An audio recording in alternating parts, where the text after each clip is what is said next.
Malaysia dan Singapura berjaya mencapai kesepakatan dan kemajuan berkaitan beberapa isu tertunggak antara kedua-dua negara. Perdana Menteri Datuk Seri Anwar Ibrahim berkata kemajuan itu dicapai pada pertemuan dua hala antara beliau bersama rakan sejawatnya dari Singapura, Wang. Kerajaan dijangka mengumumkan Perintah Gaji Minimum PGM baharu dalam Belanjawan 2025 pada 18 Oktober ini memandangkan perintah sedia untuk pekerja swasta pada kadar lantai RM1,500 telah luput tempoh.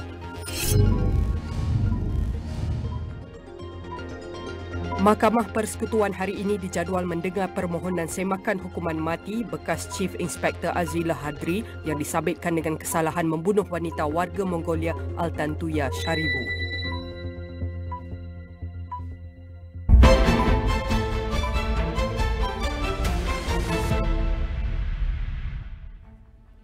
Assalamualaikum, salam hormat. Anda bersama saya Harits Asyraf dalam Niaga AWANI dan sudah tentu banyak perkara yang akan kami bawakan sepanjang 1 jam 30 minit ini, termasuklah melihat menjelang Belanjawan 2025.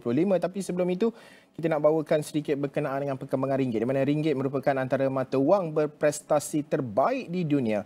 Pada suku ketiga tahun ini mengukuh 14.4% berbanding dolar Amerika dan 11.4% pada asas tahun setakat ini, kata Jawatankuasa Pasaran Kewangan FMC Bank Negara Malaysia BNM.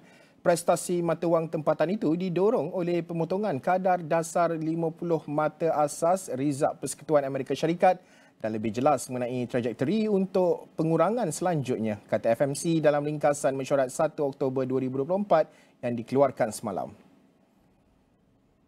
Jawatan kuasa itu turut mencatat perkembangan penting yang menyokong prestasi positif ringgit termasuk usaha berterusan yang diselaraskan kerajaan serta BNM bagi menggalakkan penghantaran pulang dan penukaran hasil pendapatan asing oleh syarikat berkaitan kerajaan, pelaburan syarikat berkaitan kerajaan dan korporat. Katanya mereka telah menyumbang kepada kecairan pasaran pertukaran mata wang asing domestik yang mencukupi yang mencatatkan purata volume harian sebanyak $17.6 bilion Amerika Syarikat. FMC berkata pengaturan semasa boleh dikekalkan bagi memastikan kecairan yang lebih baik dalam pasaran tukaran mata wang asing. Katanya keyakinan pelabur terhadap Malaysia bertambah baik berikutan pertumbuhan ekonomi negara yang teguh dan komitmen berterusan kerajaan terhadap pembaharuan struktur. Tambahnya, aliran masuk portfolio asing yang ketara diperhatikan pada suku ketiga 2024 di tengah-tengah prestasi KLCI yang kukuh dan normalisasi penyebaran sekuriti kerajaan Malaysia MGS Perbendaharaan Amerika Syarikat USD. Ahli jawatan kuasa juga berpendapat penglibatan pelabur yang kerap oleh pihak berkuasa adalah bermanfaat dalam meningkatkan kesedaran tentang Malaysia sebagai destinasi pelaburan yang menarik dan menegaskan semula kepentingan dan konsistensi dasar yang berterusan.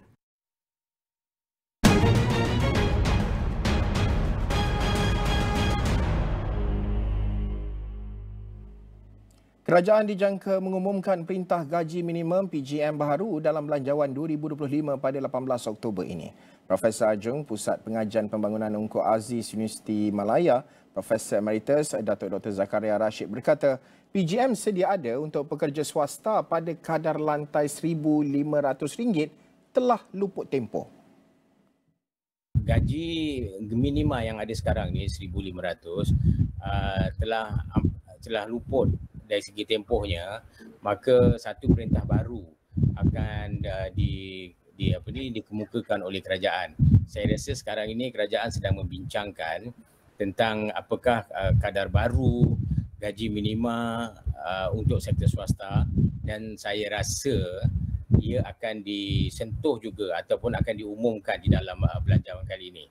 Jadi bermakna memang ada usaha-usaha untuk menaikkan gaji sektor swasta dan sektor awam, dan termasuk di sini juga gaji progresif. Gaji progresif pun nak diperkenalkan. Beliau berkata demikian dalam program Agenda AWANI pada Rabu. Tambah Zakaria, melalui belanjawan ini juga kerajaan dijangka akan meneruskan penekanan kepada isu gaji dan pendapatan isi rumah. Isnin lalu, Perdana Menteri Datuk Seri Anwar Ibrahim berkata belanjawan 2025 akan menyaksikan lebih banyak pembaikan kepada struktur ekonomi untuk memastikan pertumbuhan yang lebih pesat agar hasilnya dapat dikongsi dengan rakyat secara saksama. Baik, Lembaga Minyak Sawit Malaysia MPOB berharap kerajaan akan membantu penanam mempercepat aktiviti penanaman semula. Ia bagi memulihkan pokok kelapa sawit yang tidak produktif dan tua dalam Belanjawan 2025 untuk meningkatkan produktiviti sektor tersebut. Ketua Pengarahnya, Datuk Ahmad Parviz Gulam Kadir berkata usaha ini akan memastikan pertumbuhan berterusan sektor tersebut sambil menangani isu kebimbangan terhadap alam sekitar. Memetik bernama, beliau berkata satu lagi keutamaan adalah menangani cabaran pengawal seliaan yang disebabkan Peraturan Penyahutanan Kesatuan Eropah atau EUDR. Ahmad Parviz menambah, pengukuhan pensijilan kelestarian Malaysia, khususnya melalui skim pensijilan minyak sawit lestari Malaysia atau MSPO, akan menjadi penting untuk mengekalkan akses kepada pasaran kritikal seperti Kesatuan Eropah. Dalam pada itu, beliau menjelaskan sokongan terhadap inisiatif menggalakkan ekonomi sirkular, termasuk meningkatkan sisa daripada produk sampingan kelapa sawit, akan menjadi penting untuk pertumbuhan jangka panjang sektor tersebut. Beliau juga mencadangkan kerajaan memperkenalkan dasar atau bantuan keuangan untuk mempercepatkan aktiviti penanaman semula yang membabitkan syarikat peladangan yang akan memberi manfaat besar kepada sektor tersebut. Ujarnya, skim insentif untuk jentera, khususnya bagi aktiviti kutipan infill, perlu dipertimbangkan bagi menggalakkan pekebun meningkatkan tahap penggunaannya untuk mengurangkan kebergantungan terhadap buruh. Kementerian Peladangan dan Komoditi baru-baru ini telah mengemukakan 2 cadangan kepada Kementerian Keuangan untuk dipertimbangkan bagi dimasukkan dalam Belanjawan 2025, iaitu semakan semula levy untung minyak sawit dan peruntukan tambahan bagi program penanaman semula sawit.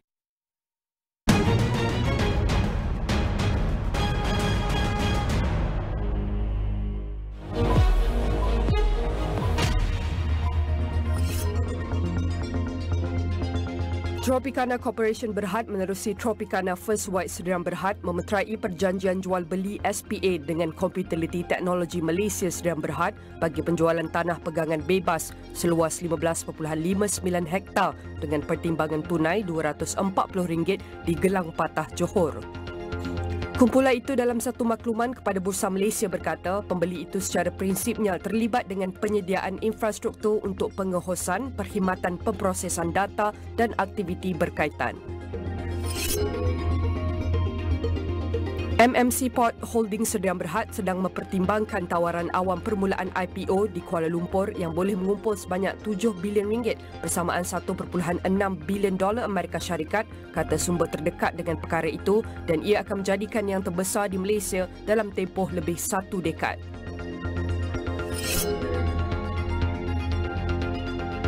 Ketua Pegawai Kewangan Kumpulan Affin Bank, Joanne Rodriguez, dinobatkan sebagai Fortune's Most Powerful Woman Asia 2024 oleh majalah Fortune. Sebagai salah seorang daripada 4 wanita Malaysia yang disenaraikan dalam penarafan tahun ini, penyertaan Joanne menonjolkan kepimpinan yang cemerlang, pandangan strategik dan peranannya yang penting dalam transformasi pertumbuhan bank serta menekankan komitmen bank terhadap pemerkasaan wanita. Laporan penuh di saluran 501 dan astroawani.com, terdagannews.com.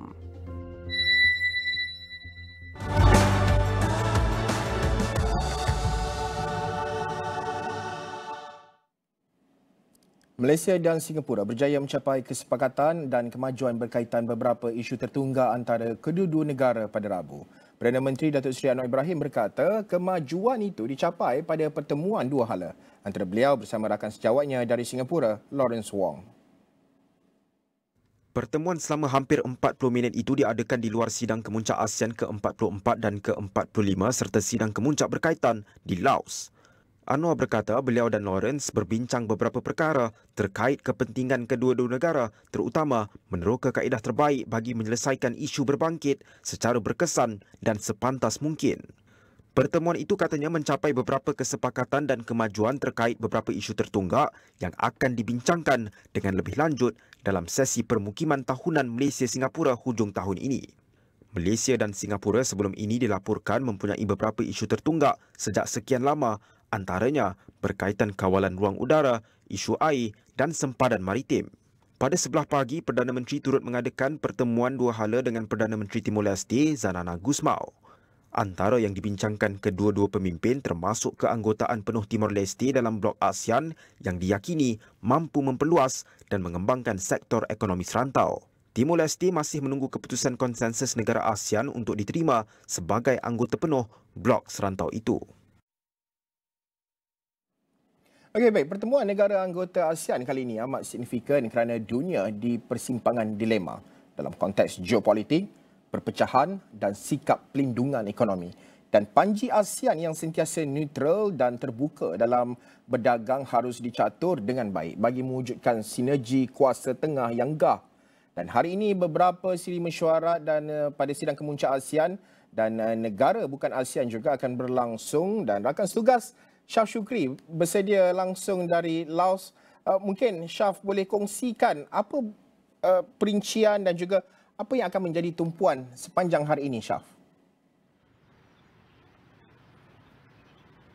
Baik, terima kasih Asyraf Hasnan, dan semestinya hari ini diteruskan dengan pelbagai agenda yang telah diatur untuk sidang kemuncak ASEAN ke-44 dan 45 dan sidang-sidang yang berkaitan.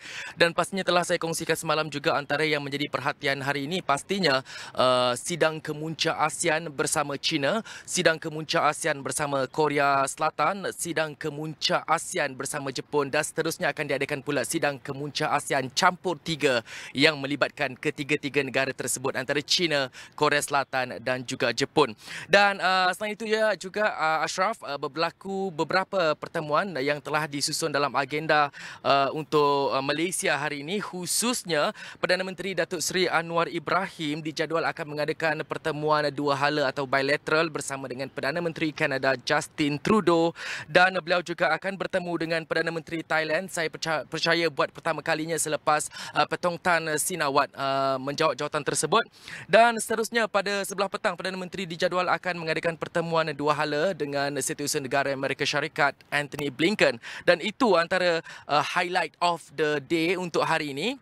Dan pastinya semalam Asyraf, di sidang plenary, Perdana Menteri telah mengeluarkan beberapa saranan bagi suara Malaysia di peringkat ASEAN khususnya, yang menggesa untuk negara-negara anggota ASEAN untuk terus bersatu, mengelakkan perpecahan di tengah peningkatan ataupun ketegangan di peringkat global. Seperti yang kita tahu ketika ini, beberapa isu yang mencengkam rantau Asia Tenggara terutamanya melibatkan pertikaian di Laut Cina Selatan. Kita juga melihat kepada krisis kemanusiaan di Myanmar, dan bagaimana kita boleh nak mengaitkan pendirian ASEAN sendiri melihat kepada konflik geopolitik yang terus berlaku di rantau Asia Barat dengan peningkatan serangan oleh rejim Israel ke atas Palestin, dan juga seperti kita tahu berlaku pada September lalu peningkatan ketegangan berlaku di mana Israel melancarkan serangan ke atas Hizbullah di selatan Lebanon.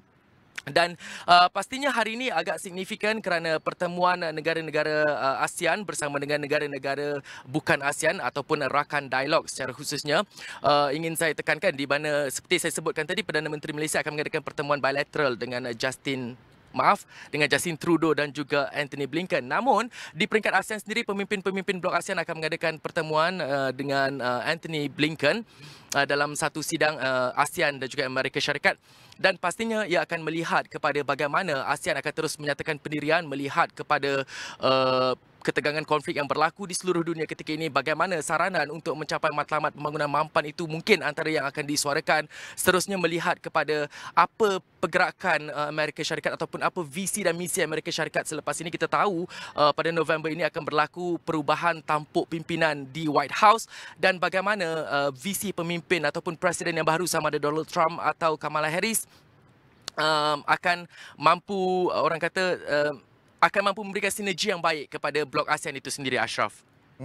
Syaf, sudah tentu kalau kita bercakap berkenaan dengan blok ASEAN ini, kita tidak boleh lari daripada data dan juga fakta, di mana kalau kita perincikan kepada laporan World Economic Forum, Chief Economist menyatakan bahawa kalau kita bercakap dari segi kestabilan dan juga pengukuhan ekonominya itu di blok rantau di Asia Selatan dan juga Asia Timur termasuk Pasifik merupakan blok ataupun dari segi geografinya yang paling akan melihat paling mengukuh ekonominya pada berakhir tahun ini sehingga membawa ke tahun hadapan.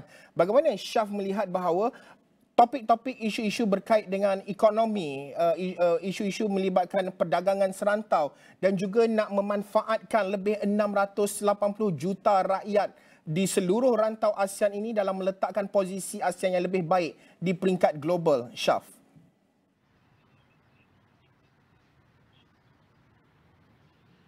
Baik Asyraf, sebab itu kalau nak dikatakan kita melihat apa yang disarankan oleh Perdana Menteri Datuk Seri Anwar Ibrahim untuk Blok ASEAN untuk sentiasa tidak berpecah dan mengambil pendirian berkecuali Asyraf.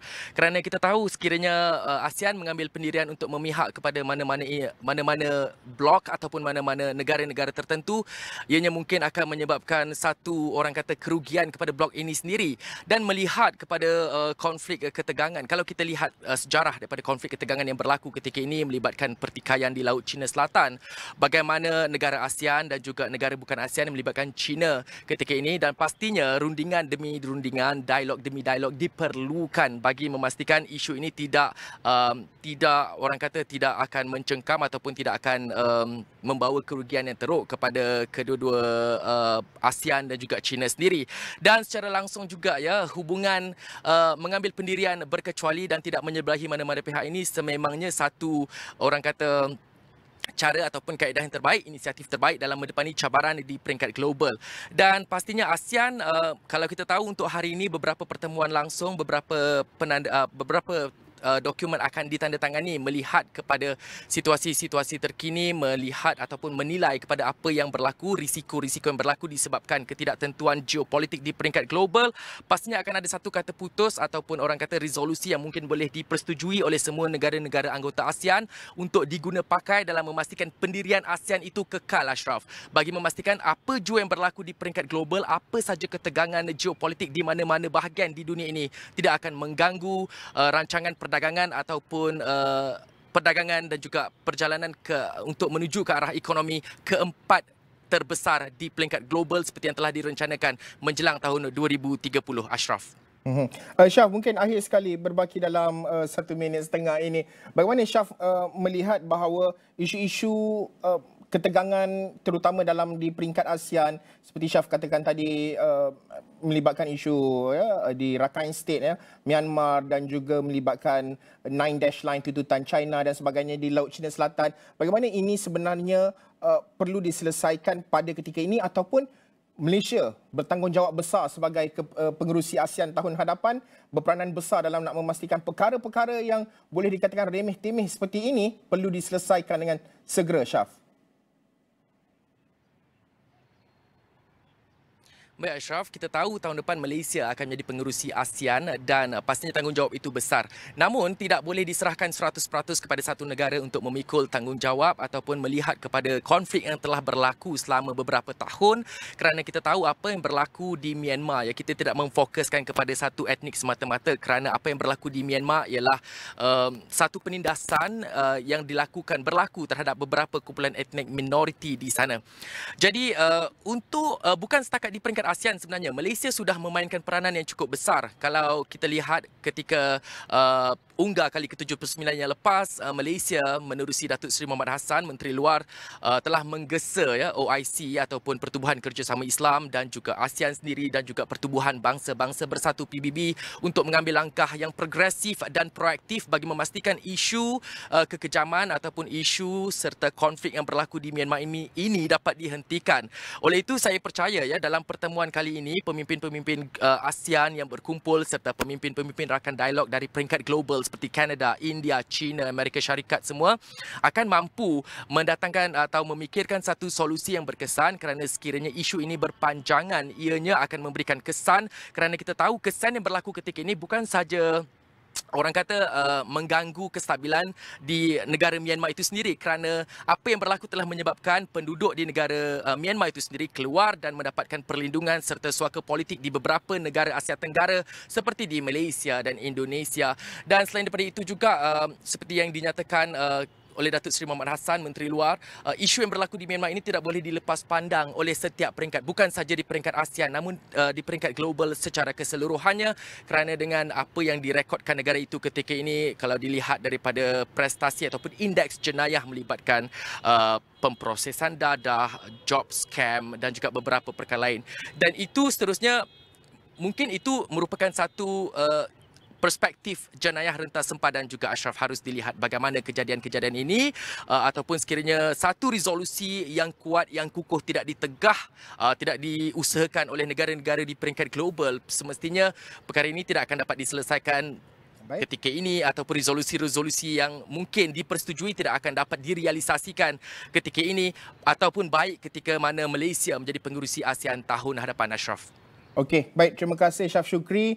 Selamat menjalankan tugas dan kita menantikan banyak lagi laporan lain dan dalam buletin-buletin AWANI seterusnya akan dibawakan oleh Syaf langsung dari Vientiane, Laos bersempena dengan sidang kemuncak ASEAN kali ke-44 dan 45. Baik, kita nak berhenti rehat seketika. Kita bersambung semula selepas ini.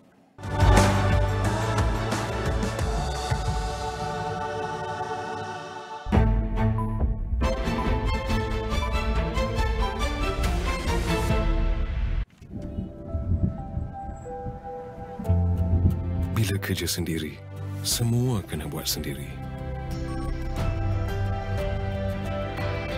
Tapi, bersama rakan niaga, semuanya dapat ditempuhi bersama.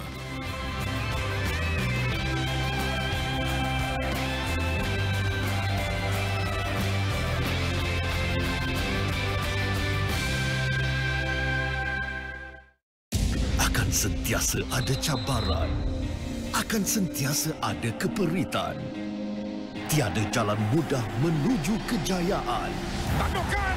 Itu dia gol! Segalanya mungkin. Peluang di sini, itu dia! Suatu perjalanan yang padat dengan drama.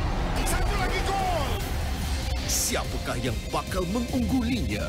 AFC Asian Qualifiers Road to 26 secara langsung di Astro.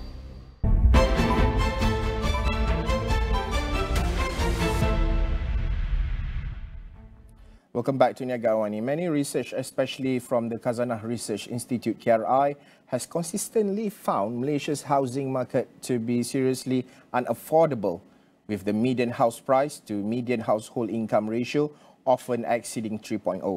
They advocate for a shift from the sell then build scheme to a build and sell model, which would require developers to complete housing projects before selling them, thereby reducing risk for home buyers.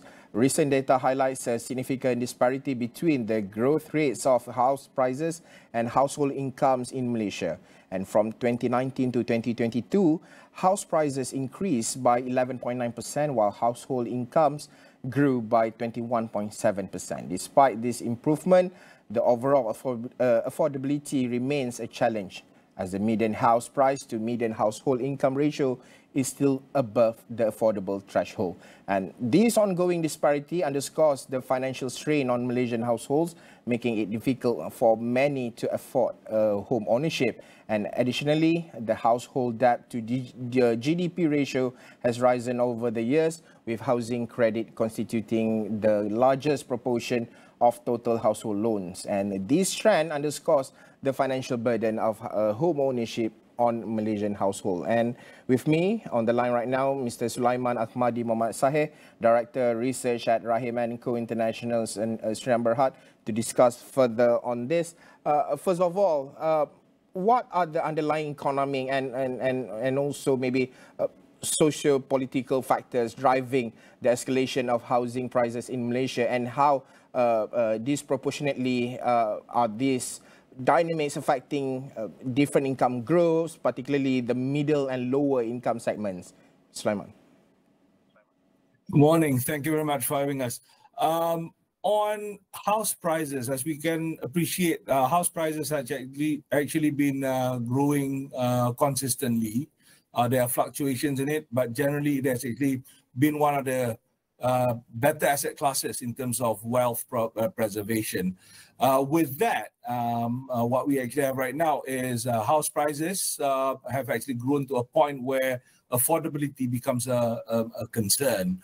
What we see how the market performs in terms of property prices, the prices of house growth has actually outpaced the growth of income levels, and that's where we see prices being a function of supply and demand.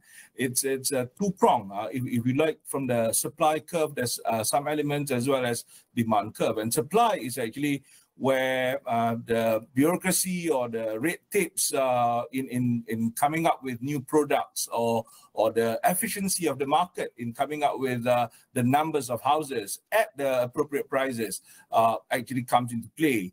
Another side is actually demand. Demand actually due to the growth of the economy is one, as well as the growth of the population in numbers, because we're still a growing population, and urbanization, where people come to the cities for employment opportunities, creates a lot more demand for housing. And because of the increase in demand and supply, also there's also the economic side of things, where cost is actually a factor, which developers, I guess property developers is essentially a business entity. They're actually doing this for a profit, which makes it to actually balance between the needs of the market at an affordable level, but also balancing the needs of the market as well in terms of shareholders to make sure that things are viable and profitable as well. So balancing the two is a very tricky element. On top of that, all these factors of supply and demand, there's also the political or policies that actually splurge the market with a better sentiment in the past. For example, when the ease of credit was base lending rates or base rates were actually quite low, mortgage costs declined, which actually spurred a lot of interest and buyers in the market. Then in addition to that as well, there's changing demographics. We see today, I think a lot of the community members are actually very savvy, very interested in property investment, very interested in wealth creation, and property has actually been seen as one of the popular asset classes. And this is when there's a lot of in the past there were investment clubs where people come in and make purchases and whatnot. Those are the factors that actually pushed up the prices of properties, which actually creates where we are right now. Yeah, you see here actually on the, I'm just looking at the chart that I just want to share here. With that house prices, there's a concern on affordability. Over here, we have to appreciate that the problem with affordability is not just about prices. It's actually, there's two sides of the coin. One is the price, the house prices itself, and another is the income level of buyers.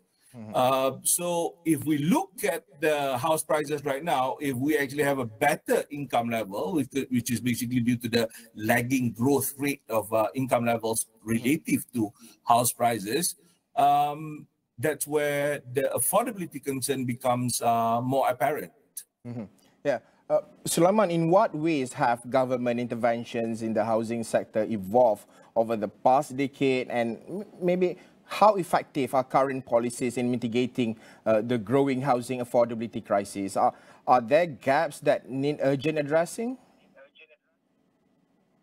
I think the Malaysian government have consistently put focus in helping mitigating the risk and problems of housing affordability. The efforts that they actually put in, like through the national housing policy, which actually has an overarching national housing policy, and then sub-policies includes the national affordable housing policy, specifically looking at affordable houses. These are actually some of the policies that are actually in place in terms of making sure that the number of units are being prepared in a timely manner by different government agencies, as well as how the private sector developers can actually play a role as well. On top of the policies, there's also the financial assistance, the financial assistance that we actually see through the some exemptions of stamp duty exemptions for first-time home buyers to actually help them reduce the barrier of entry or the initial cost outlay for a person to actually make the first property purchase that they actually purchase. So with the financial assistance as well as some grants, I think some of the programs that we actually have in the past, things are like Scheme Rumah Pertamaku or My First Home Scheme. And now looking at some of the newer ones, the Deposit Madani scheme is actually one good example where the government is actually have been trying to give all financial support to first-time home buyers, especially within a certain price threshold, because they are for the first-time home buyers benefits, to actually help people making their first home purchase. Mm-hmm. Yeah, Sulaiman, how do external forces such as global economic shifts, currency fluctuations, and also maybe foreign direct investment shape Malaysia's housing market? And what impact do they have on local affordability? And maybe can regulations balance these influences? Okay, with economic progress, there's always the opportunities that's been created, as well as some downsides or risk that needs to be mitigated. With economic growth, as well as the global economy, as things go improve further, there is the inflationary pressure coming into play as well. And on top of that, in terms of building materials cost, where prices of materials is not just for the local market, there's also the international market play that actually influences construction cost material, as well as labor costs, labor supply. These are the things that we actually play around here. So in terms of how the economy would actually improve the property market, how it improves is that there's better demand because of higher income levels, higher employment numbers, higher urbanization rate, improvements in all the infrastructure system and whatnot, which creates the kind of demand that is actually good for the market. But at the same time, with higher growth and faster growth, the thing that we have to actually be wary of is the decoupling, decoupling of benefits to the different target segments. As you actually highlighted earlier, how does it impact the normal or basically the middle income earners, as well as the T20s or M40s, is actually different to the one that is actually to the B40, for example. Even within the M40, it's such a wide range of income, where the bottom half of the M40 has still a lot of challenges. The top half of M40 still is actually, they actually have to put a lot of effort as well. But the M40 in general, as well as the B40, the emphasis would actually require a lot of stakeholders pulling in together to actually come in and actually come up with a comprehensive solution. What we see is that some of the efforts that the government has actually put in through the various agencies, we need to actually have these efforts and these agencies streamline in their efforts, and arrangement of resources is actually very important. On top of that, the policies that we actually have in place, the rules and regulations that we have actually in place are pretty much there, I would actually say. The challenge is actually on the enforcement, monitoring, and coordination. As we all know as well, land is a state matter in Malaysia. So in terms of all these housing policies, regulations in terms of land development and whatnot, it essentially has to go through the different states at the local authority levels for approval, and making it seamless for the supply curve or the supply chain in terms of developers coming in, be it some of the national agencies. Some of the national agencies still have to go through and comply the state requirements in terms of when they actually do development. So that's where we actually see to make it easy for the supply to come up with the number of units, as well as making it easy, hence hopefully to become more affordable, more cheaper to for the people that actually purchase. Hence, the efficiency of this whole housing system would actually be improved. Okay. Thank you so much, Mr. Sulaiman Ahmadi, Muhammad Sahih, Director Research at Rahim & Co International Sdn Bhd, and all of these will be available on all our digital platform and all our social media platform.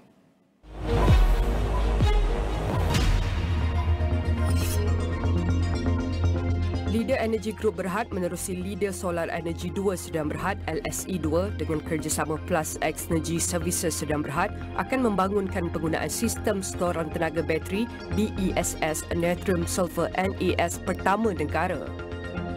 Projek ladang solar berskala besar LSS itu juga merupakan bateri bersambung grid berskala megawatt MW pertama yang digunakan untuk aplikasi LSS di semenanjung Malaysia.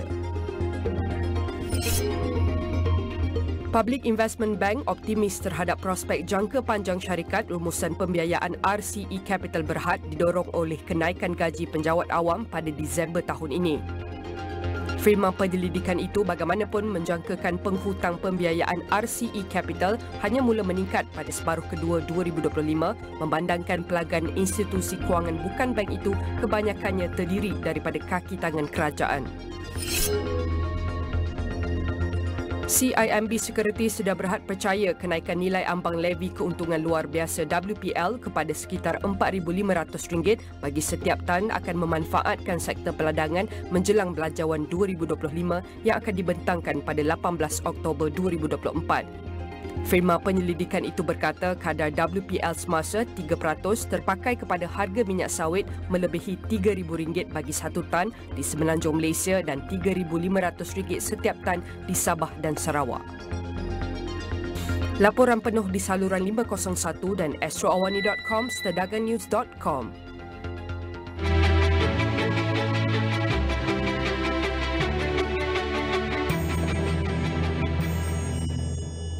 Dibawakan oleh penaja utama jelajah jiwa SME, Unify Business, rakan digital pilihan anda. Dari komuniti ke peringkat global, itu cogan kata yang menjadi penguat kepada SPL Food Industry Sdn Bhd untuk menerus ke pasaran global. Dan keunikan produk dari Sarawak seperti gula apung menjadi daya tarikan utama syarikat itu. Dan untuk bercerita lanjut dalam segmen Jiwa SME ini, kita bersama dengan saudara Saiful Firdaus Sulaiman, pengarah urusan SPL Food Industry Sdn Bhd. Pertama sekali, Saiful, mungkin boleh ceritakan secara ringkaslah bagaimana SPL Food Industries bermula dan mungkin apa produk utama pada ketika itu. Okey, terima kasih.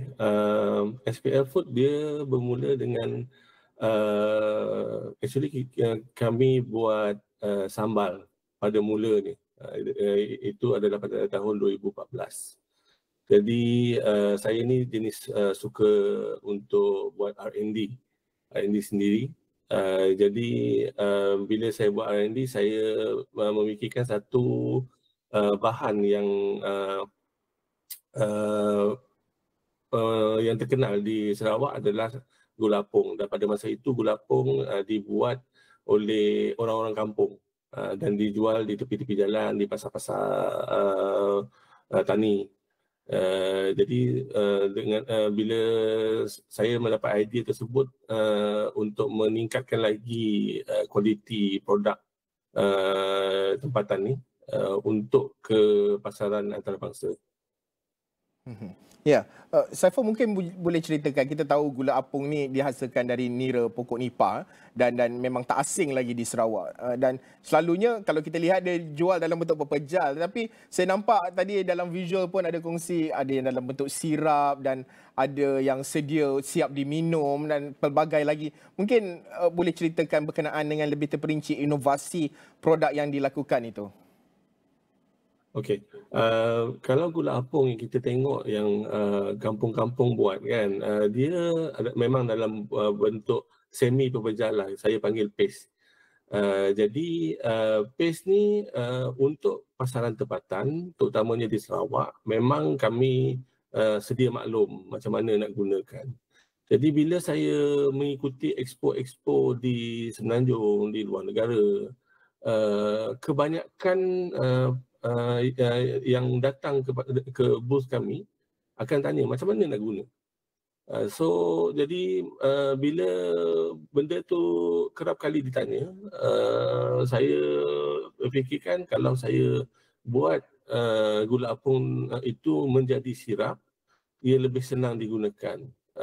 Macam ada pada tahun lepas kami ke Amerika Syarikat, dan bila saya bawa sirap itu, sirap tu boleh setanding dengan maple sirap, sugar sirap yang dimakan dengan waffle dan pancake. Selain daripada sirap, saya ada paste dan saya ada juga granule. Granule ni macam gula pasir lah yang kita biasa tengok. Ya, difahamkan juga Saiful kini berusaha nak memasuki pasaran global dan saya difahamkan sijil halal pun dah diluluskan sejak 2015 lagi ya. Dah mula menerima sijil halal seiring dengan peningkatan kualiti produk dan juga penambahan produk. Mungkin boleh ceritakan perjalanan nak go global ini. Tadi cerita ke Amerika Syarikat dan saya nampak di website itu banyak juga expo-expo antarabangsa yang lain. Mungkin boleh ceritakan perjalanan nak masuk ke pasaran global ini. Okey, untuk makluman, syarikat kami adalah syarikat yang pertama mendapat persijilan halal untuk gula apung di Malaysia.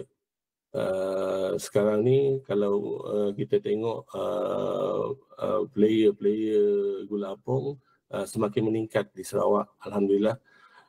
Untuk ke pasaran global, salah satu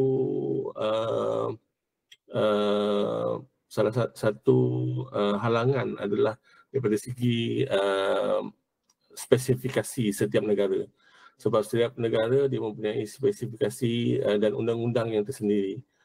Sebagai contoh, di Jepun, di China, undang-undang untuk preservatif, penggunaan preservatif dalam bahan makanan adalah berlainan daripada kita di Malaysia.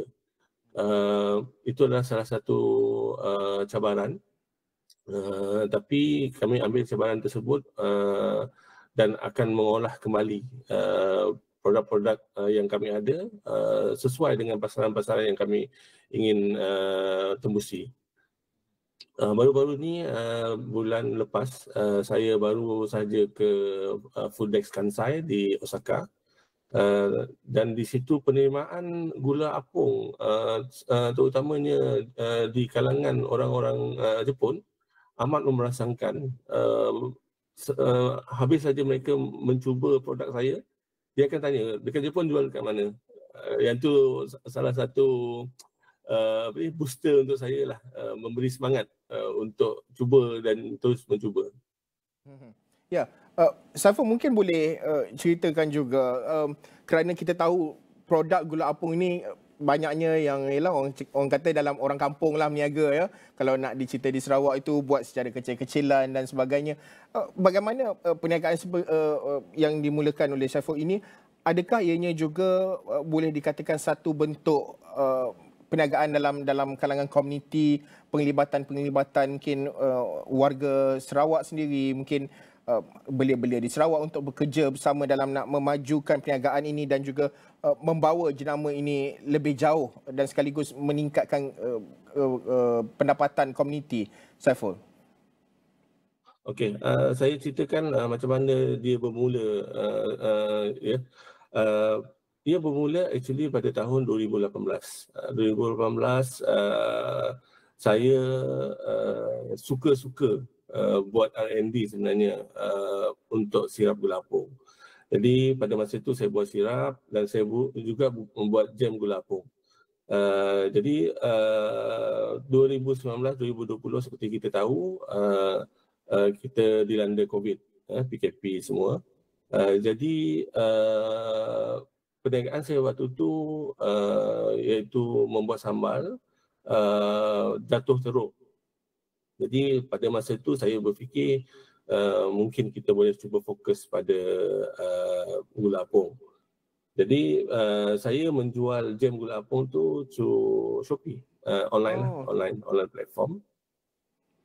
Jadi bila saya jual di online platform, penghujung tahun 2020, tiba-tiba saya dihubungi oleh pihak USM Okay. USM dia katakan dia menawarkan satu projek yang usaha sama bersama teraju untuk meningkatkan lagi komuniti-komuniti gula apung di Sarawak.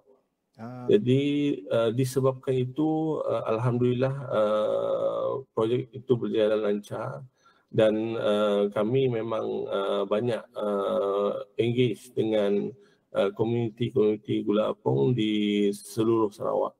Jadi bekalan-bekalan untuk gula apung ini insya-Allah akan sentiasa cukup dan mungkin akan dan diusahakan untuk meningkatkan produktiviti komuniti setempat. Okey, Saiful, sudah tentu ini merupakan satu usaha yang panjang ya, terutama kalau nak masuk ke pasaran global. Mungkin akhir sekali secara ringkas dalam 1-2 minit ini, apa bentuk penambahbaikan dan juga hala tuju akan datang? Kita tahu mungkin kena readjust something ya dari segi quality, quantity, packaging ya untuk nak masuk ke pasaran global. Mungkin boleh cerita sikitlah, tease sedikitlah apa hala tuju ke hadapan untuk SPL Food Industries ini. Okey, semenjak awal tahun ini kami sebenarnya fokus kepada penetration of market di Semenanjung dahulu. Bagi kami ekspor memang ada, tapi perlu lebih education, perlu lebih pengenalan kepada market ekspor. Sebab tak semua, memang boleh katakan kalau pasaran global tak ada orang yang tahu apa itu gula apung. Sedangkan gula apung ini kalau kita lihat di Sarawak, kerajaan Sarawak telah menggazetkan 150,000 hektar hutan apung ini supaya tidak diganggu development, pembinaan bangunan khas untuk industri nipah. Jadi potensi ni gula apung ni adalah amat tinggi, cuma ia perlu masa untuk meningkatkan daya saing terhadap pasaran manisan di peringkat global. Jadi selepas ini kami akan masuk lebih banyak rangkaian supermarket di Semenanjung Malaysia. Dan kami juga mungkin akan membuka kedai retail yang itu masih dalam peringkat perbincangan. Tapi apa-apa pun memang kami mengharap gula apung ini dapat diterima oleh pelbagai jenis lapisan rakyat dan juga akan membawa nama Malaysia ke pesada dunia. Baik, selamat maju jaya kepada Saiful dan juga tim. Moga produk tempatan ini seperti gula apung ini terus melakar senyuman manis bukan sahaja kepada warga tempatan Sarawak tetapi juga di peringkat antarabangsa. Itu tadi Saiful Firdaus Sulaiman, pengarah urusan SPL Food Industries Sdn Bhd, berkongsi pandangan beliau dalam segmen GUSME ini. Baik, kita nak berhenti rehat seketika. Selepas ini anda akan bersama dengan Ibrahim Sani dalam The Economy. Dibawakan oleh penaja utama jelajah Jiwa SME, Unify Business, rakan digital pilihan anda.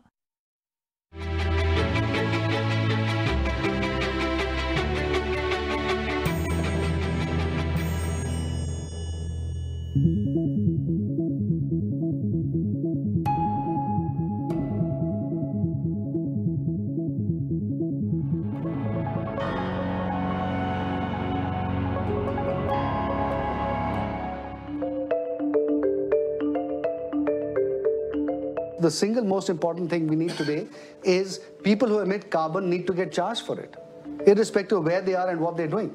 But today, there is no charge for carbon. And unless that changes, we are never going to be able to make substantial progress. And the reason we can't have a price for carbon is because nobody knows how much carbon actually is consumed in making a specific product in a specific geography.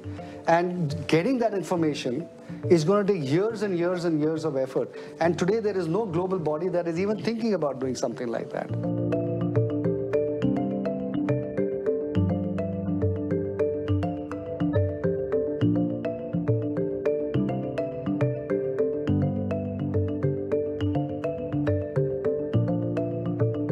There is a side of the coin that is regulation, that is commitment, that is moral reality, but there is the other side of the coin, which I call, and risk, which I call opportunity and innovation and possibility.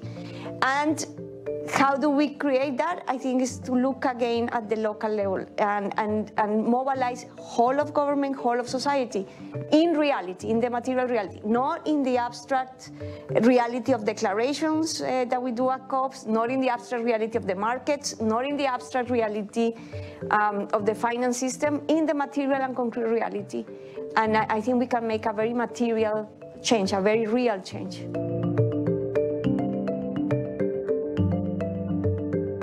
There is no way a company like IKEA can exist in the future if we would be reckless about nature or materials or climate. And it's very simple, you know, except for the ethical reasons, except for the brand reasons, which each one of them I believe is big enough, is that the economic model doesn't allow depletion of resources.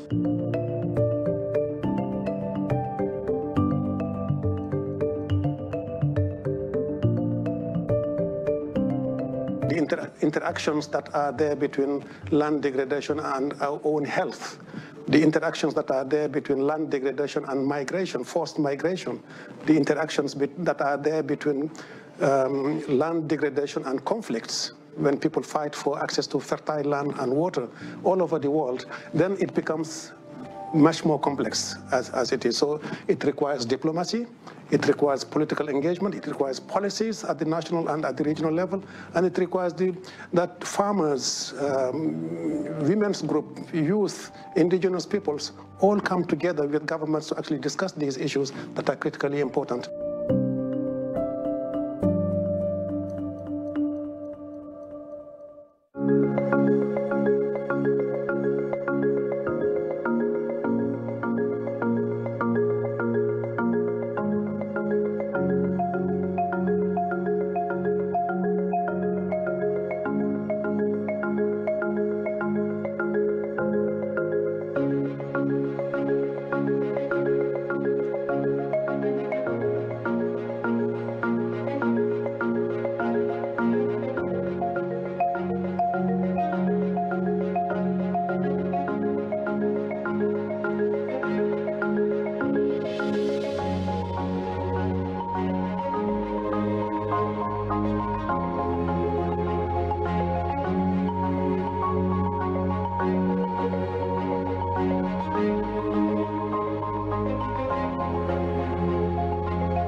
We're seeing interest rates starting to reduce, and that should ease up some of the pressure, allow more activity, help labour markets, job creation, and so on. So that's, I think, a positive for the world.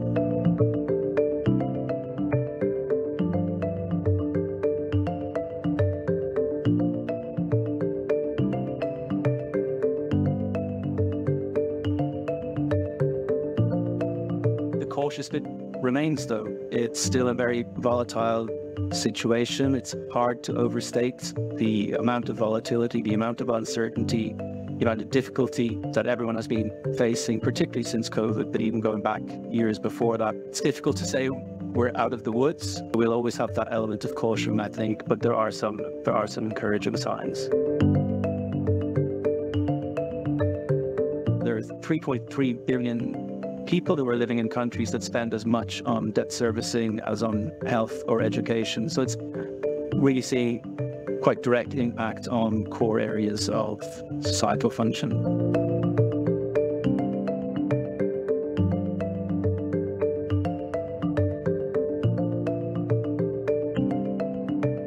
In the wake of the pandemic, there was a lot of spending had to happen to cushion economies, to cushion societies from what was going on, and that pushed debt levels up. Simultaneously, interest rates were very high, so you now have a lot of countries facing this horrible situation of high debt levels and interest payments on those debts that are quite difficult to manage. This situation can be much more serious for developing economies that would have fewer resources with which to cushion these impacts. And we have seen some countries where servicing costs have really skyrocketed, taking up more than half of overall government revenues. So really serious situation. Definitely advanced economies are also seeing this fiscal squeeze. I think the stakes are a bit lower. Again, almost by definition, these advanced economies, they're richer, they have more resources to cushion the blow. But we're seeing it in the politics all around us. The demand for public spending, for investment in basic infrastructure. That's not just a developing economy thing, that's becoming an increasingly pressing need across all over the world. Chief economists have repeatedly warned about how sluggish the outlook for global growth is. But something they looked at this year was not just the quantity of growth that we need, but also the quality or the character of growth that we need. And I think facing into challenges such as climate change, obviously, resilience in the face of the pandemic, I think there's a general consensus that we need to think about growth differently.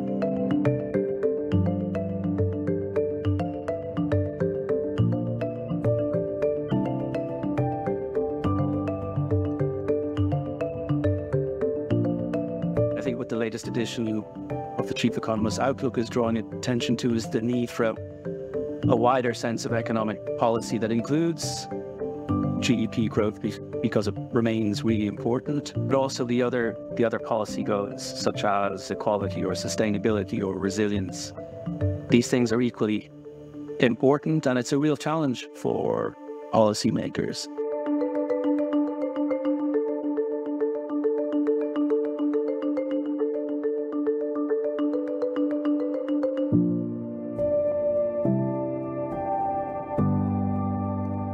One of the things we try to do with the Chief Economist's Outlook is take what can be very abstract technical trends in the global economy and really bring it home in a concrete sense for a very wide audience.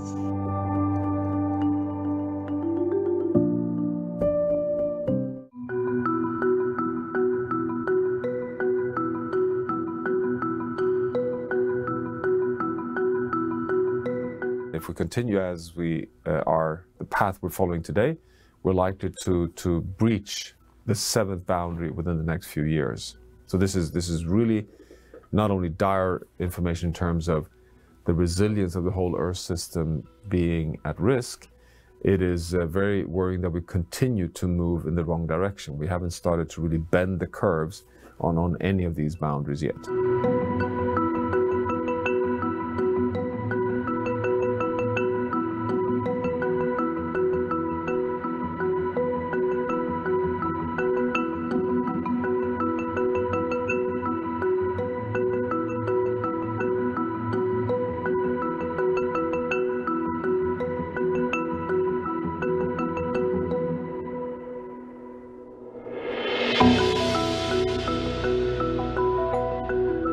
I would argue one of the most important advancements over the past decades is our understanding that our planet is a complex, self-regulating biogeophysical system where all the boundaries interact and determine in the end the final state of the climate system, state of our ecosystems and state of the livability and habitability for humans and all other species on Earth.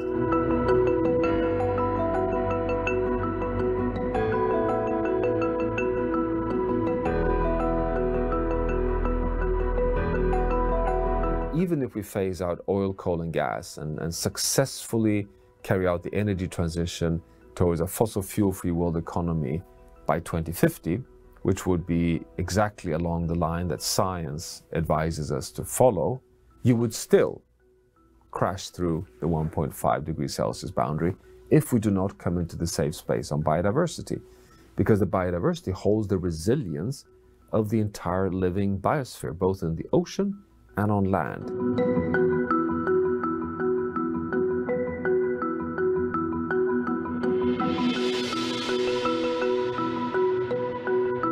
Does that mean that the planet is collapsing?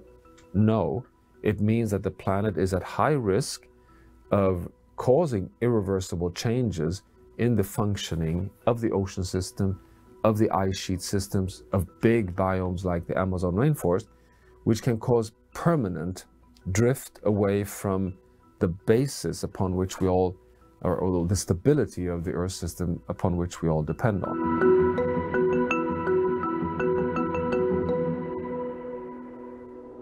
The final piece of this is to show the solutions, that solving the climate boundary is no longer fantasy or utopia. We know how to do it, technologies are available and they are scalable. It's a question of acceleration. We have multiple boundaries that all end up in the ocean. So the ocean is in a way the end station, victim of so much of our waste, of our eutrophication, of our heat, and of the carbon dioxide. And that has to be turned around, because the ocean is what in the end will determine whether or not we have a livable planet for humanity.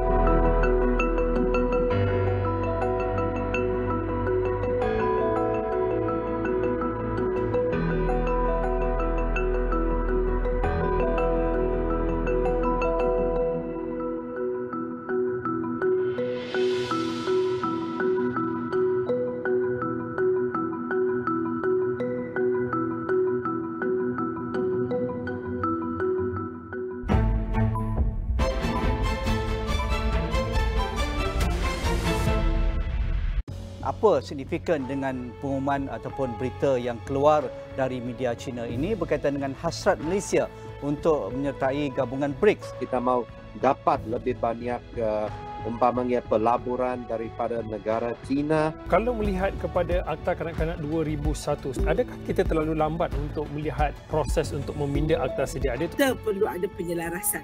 Kita tak mahu bekerja secara silo. 5 lelaki penghantar makanan didakwa di Mahkamah Magistrate Bangi atas tuduhan membunuh seorang pemandu kereta lelaki dalam satu kejadian. 4 sungai di sekitar kawasan perindustrian Pasir Gudang di Johor termasuk Sungai Kim Kim didapati tercemar dan berada pada tahap yang membimbangkan. Kerajaan sudah mulakan inisiatif untuk menggantikan kenderaan operasinya kepada kenderaan elektrik EV dalam skala kecil terlebih dahulu.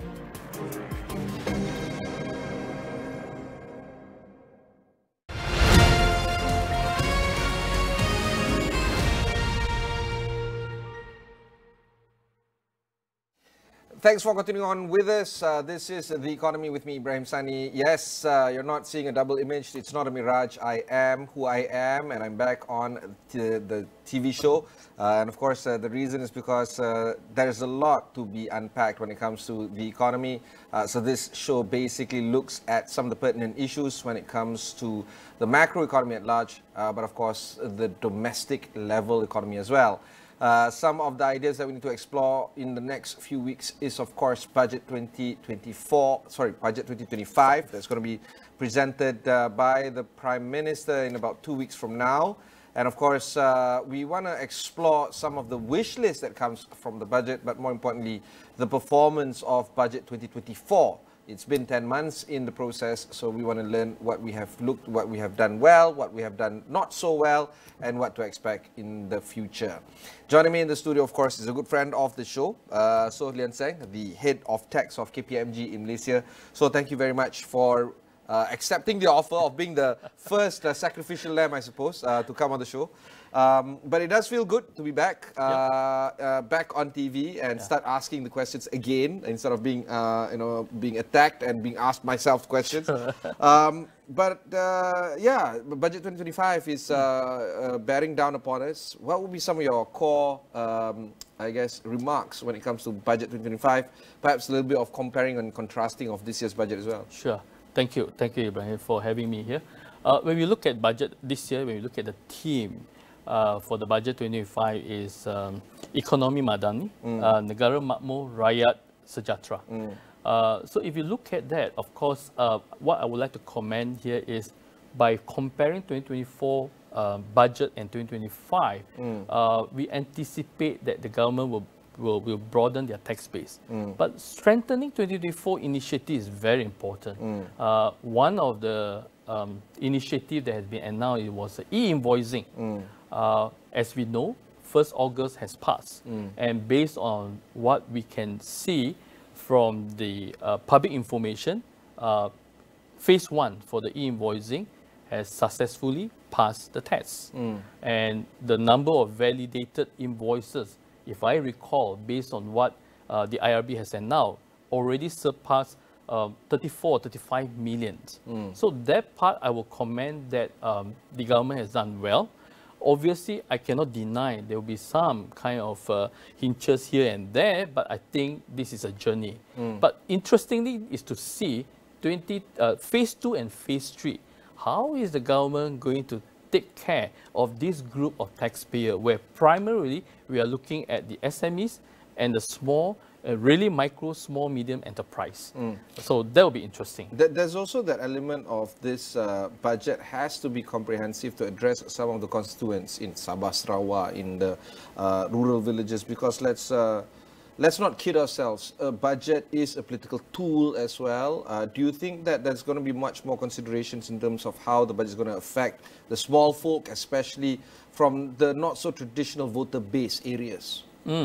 So if I were to comment from the tax base, I would say what we have seen in the past, the government will provide an inclusive kind of budget basis. If I were to compare, say for example, what has been announced for corporate, in particular the SMEs, there were many tax incentive that has been put forward. So 2025, I would anticipate or hope that the government can consider some of those incentives to be extended. For example, now the government is promoting greens, for example, and also promoting the economic growth for the SMEs. We note that 2024 budget, when we talk about the capital carbon tax, the carbon expenditure to be given a deduction. So that has been announced in 2024 that it was proposed. Tax deduction up to 300,000 be given to companies for costs incurred on development, measurement, reporting, verification related to the carbon projects. What we can see, there will be more announcement in terms of whether the mechanism or not, but we are hoping, like in this case, the government can expedite the PU order, because currently it has not been gazetted yet. So though it has been announced, but it cannot be utilized. Of course, it's not being gazetted. How can it be utilized? Exactly, it's not being utilized. So that part can be done better, the way how I see. And not just this particular PU. I think there are also a number of PU that currently perhaps in progress of expediting the Gazette. Well, I'm going to be asking you a few questions as well pertaining to multi-year tax framework. But before we jump to that, my final question for this segment at least is on the topic of continuity and political stability. Do you feel that that whole political risk premium has not dissipated? And we're going to have a very stable government for the next 3 to 4 years maybe. And do you feel that because of that some continuity in terms of tax policy can be seen, and it's expected even, especially for folks like you, looking at tax and a keen observer of tax policies in the country? I think so far what we can see, the government has put in a lot of effort in terms of having a political stability. That's why we can see the government has come up with quite a number of policy in raising the cost of living, even talking about the subsidy and all that. So I believe that those efforts that the government has put it in is a matter of, I would say, managing the rakyat expectation. And this is also to provide the social equity.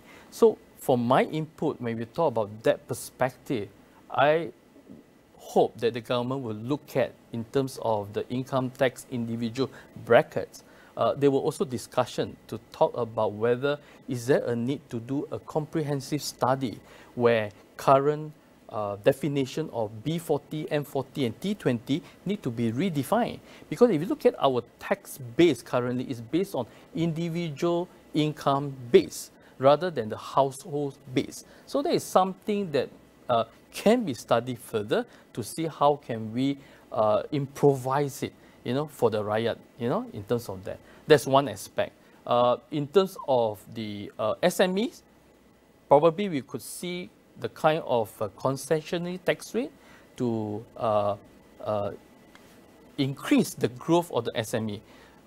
Just like what we have seen in the Forest City announcement, for example, which I believe more detail will be announced. But is that kind of incentive, targeted incentive may be given, in terms of providing the business stability environment.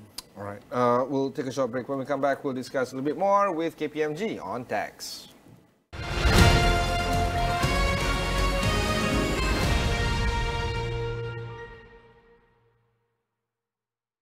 Persaingan semakin hangat. Akan ada 2 penyingkiran. Aduh sakitnya. Minggu depan saya tahu korang akan boom. Muak kau. Mikrofon slow kami. 8 kumpulan berjaya mara. Baik tu. Keluar bini ke tu? Tak sempat buka. Kita tak apa dengan budak dan janda, tapi muka macam pengetua. Amazing. Brilliant. Muzik kelawak superstar musim keempat di Astro Warna dan Astro Go.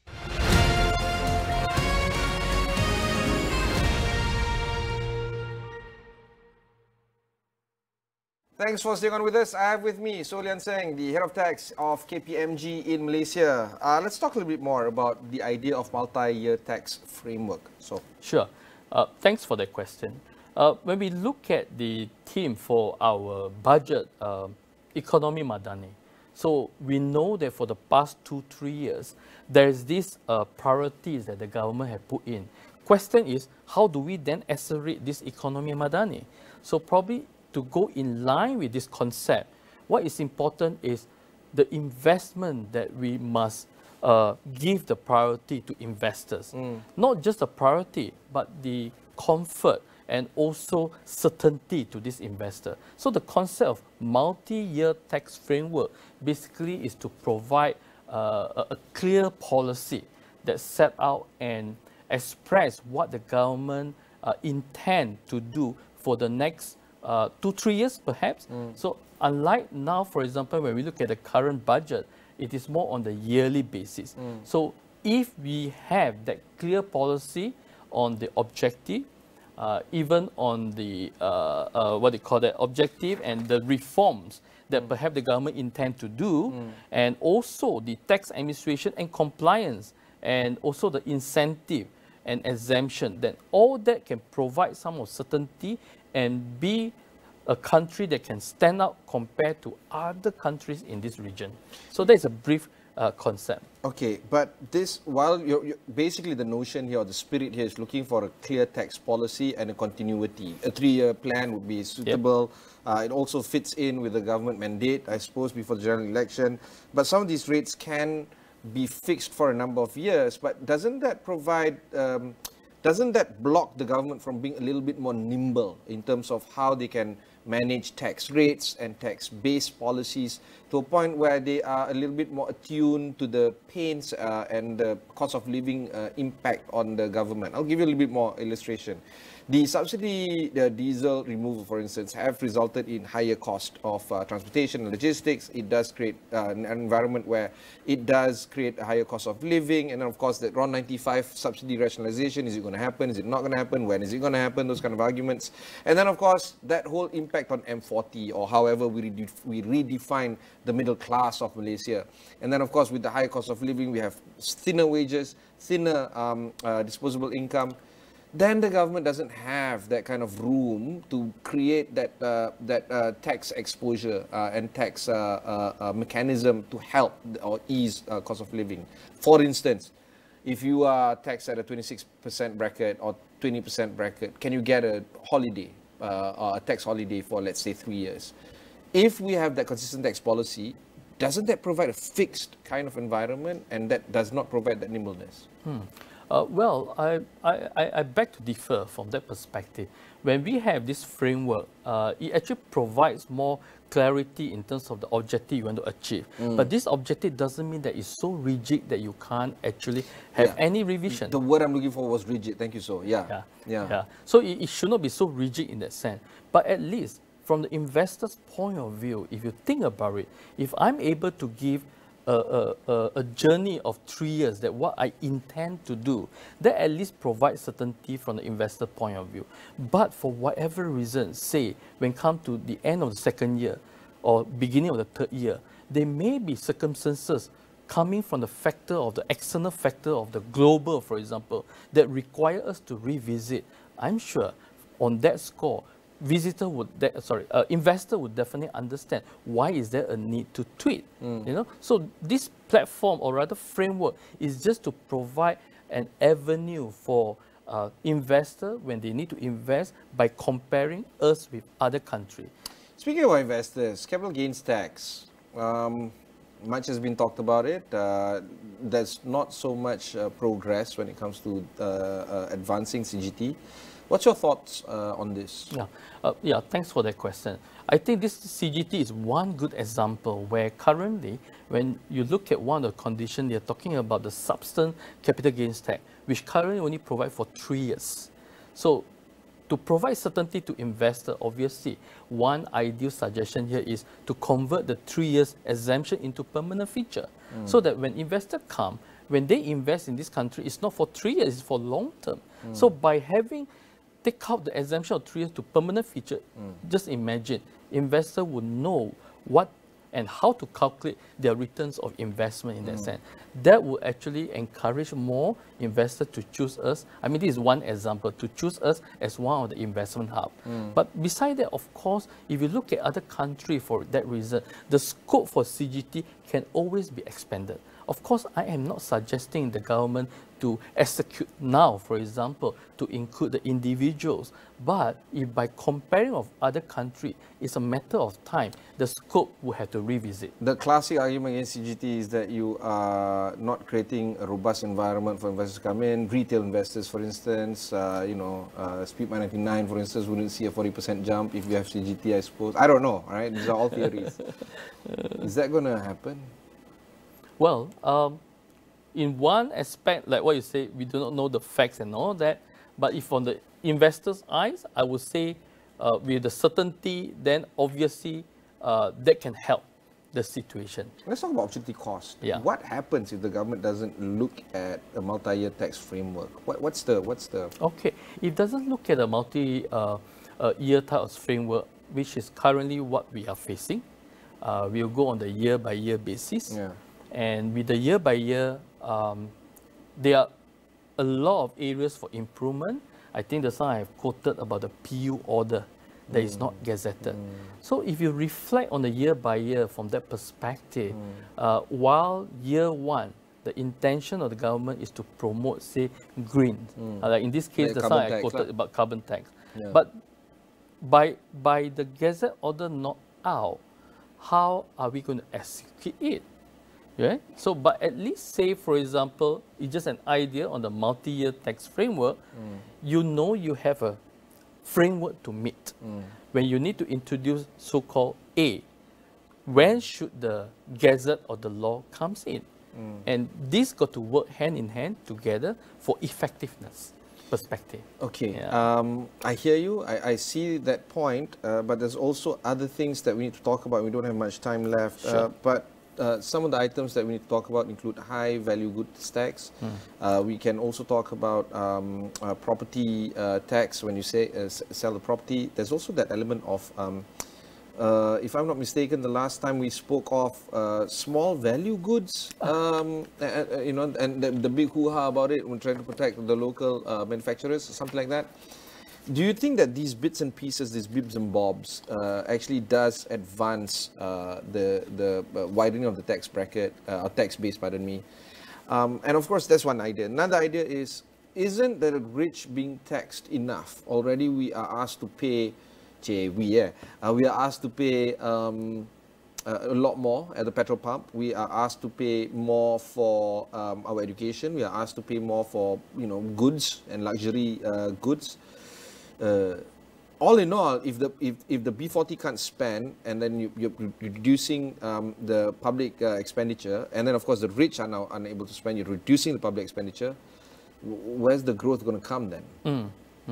A very good point in terms of that. Maybe I address on the high value goods tax. My view, well, 2024 that was announced and it's supposed to be implemented on the 1st of May, but then it was postponed indefinitely. The way how I see this coming budget, the details of the implementation will carry on, I believe. In terms of the rate, it will remain based on the proposed earlier rate of 5 to 10%. Now, based on forecast, what has been stated, this can give about 700 million additional revenue. So if you ask my view, things like this VGT, if we go according to the plan, then definitely there will be the additional taxes. But another point to note when it comes to 2025 is the global minimum tax. That in Malaysia is scheduled to be implemented in 2025. What we can see this coming budget, we anticipate the government may come up with some mitigation strategies. Because when you talk about GMT, most of investors, foreign investors that set up companies here, with the incentive will be impacted. So if you compare to other countries, Singapore for that reason, they have announced of a scheme of refundable investment credit scheme. And that basically is to boost its appeal for high value investment. And how it works, it actually offers businesses up to 50% support on each qualifying expenditure category with a period of up to 10 years. And that, I believe, will enhance Singapore's position as an investment hub. Thailand, for that reason, has announced Competitiveness Enhancement Fund. Then how it works is subsidized targeted industries. Vietnam, for another reason, established the Investment Support Fund, which will be financed by the top part tax collection under Pillar 2. So you can see that countries like this have already made the announcement. So investors who have investment in this country will definitely start to compare. Now, this is very interesting. We anticipate this coming budget, Malaysia may announce what are the mitigation factors in terms of this. I want to circle back to what we spoke about before the break, which is the small and medium-sized enterprises, and some focus has to be given there. Say, for instance, bodies like the MEF or the Malaysian Employers Federation is asking for a bit of a break in terms of minimum wage, for instance. They're asking for bigger tax breaks, especially for businesses or employers with, let's say, below 10 people or below 5 people.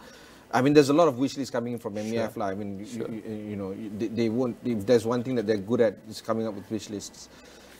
Is there some good faith listening to folks like the MEF, for instance, in trying to propagate the interest of small and medium-sized enterprises and micro enterprises as well? Yeah. I mean, on that score, I would agree. What they have proposed, those wish lists, basically, if you look at it, is to help the SME or MSME in terms of business. Okay? But if you were to look at the employee themselves, would there be any benefit, or are we anticipate any kind of announcement that can be made? For example, like what you mentioned about the federation that announced all this. I think basically it's just to manage the costs. So that itself is, we see the escalation of the cost of living.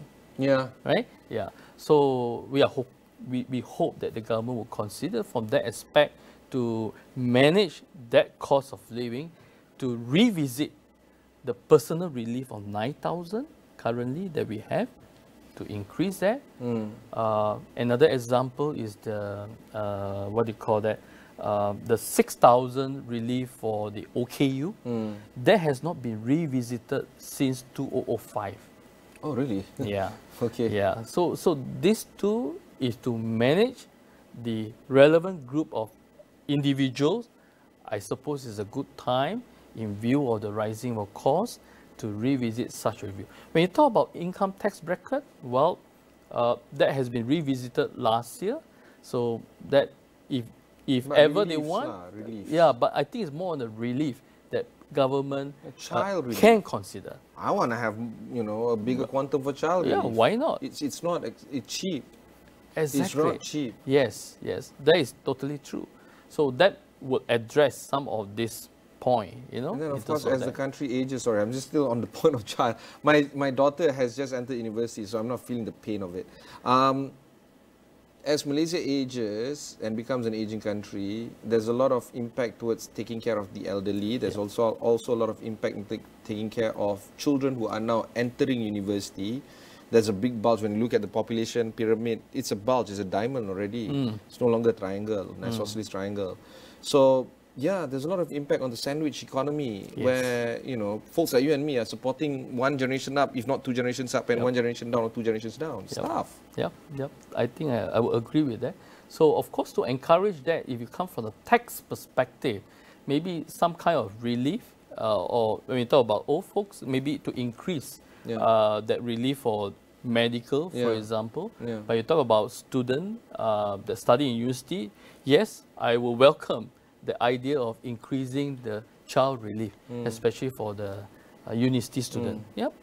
Final idea. I spoke to this with some of the other colleagues of yours coming in from the other big four. Automated tax forms. I remember Farah Rosli, I think you would know her. Yes. She was going through with me, let's see how good my memory is. She was walking through with me the progression. It was like that before, and then it was self-assessment, and then why not do it again? That saves time. Now even more because AI lah, everything lah. Yep. Are you in support of that kind of idea? Oh yeah, I think I'm in support of that kind of So idea. we revert back to how we did before the self-assessment came about? But not really. When you talk about technology and you're talking about this AI, I think this is the part where we could see the positive impact after the full implementation of e-invoicing. Yeah. So you mean you're not just talking about, say, revenue companies of this rate? No, this I'm rate. talking about the full implementation. Yeah, it should be automated lah. Exactly. So you can imagine if everyone is in the net, so all the figures can be populated, not just the revenue side, even the expenses side. Yeah. Right? Because what is revenue if not measuring expenses as well? Exactly. So if I were to take, for example, my personal tax return, currently, obviously, when we talk about EA form, that itself is also submitted to the revenue. Yeah. So it can be populated automatically in my tax return. Yeah. The other one, say for example, I spend hospital fee for my parents. That is where I will spend at the hospital. With this e-invoicing, they will pick it up that who actually spent that. I won't be surprised if the technology can actually integrate all this information. It will definitely populate it in my tax return. That straight away I can see what is my entitlement for the relief. Yeah, and then of course if I'm unhappy or there's some updates, I can. Okay lah, edit lah. Yeah, exactly. Final question, is on the topic of optimism or pessimism right now. You've been at it for, I don't know, decades now, and you've seen from one government to another. This is the third Madani government budget, and we should know the mood, the tempo of it already. It's been the third year running. PMX is going to be presenting this in just a few weeks' time. Is Malaysia heading in a better direction or in a poorer direction? Generally speaking, of course. Sure. My view, if I were to put it from the tax perspective, I think there are many developments.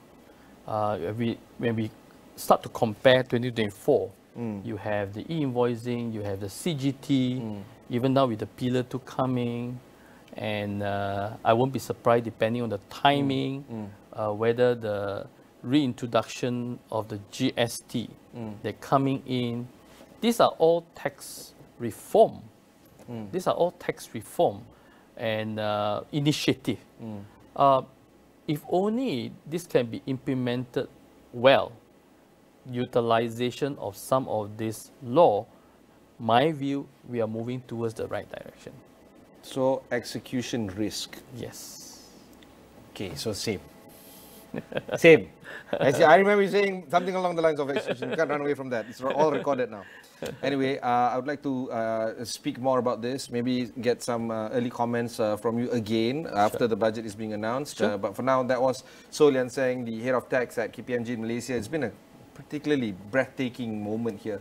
Only because I haven't been doing this for a year now, and I can't get, I can't wait to explore this further. If you want to learn more about some of the tax work that they are doing, head of KPMG's website.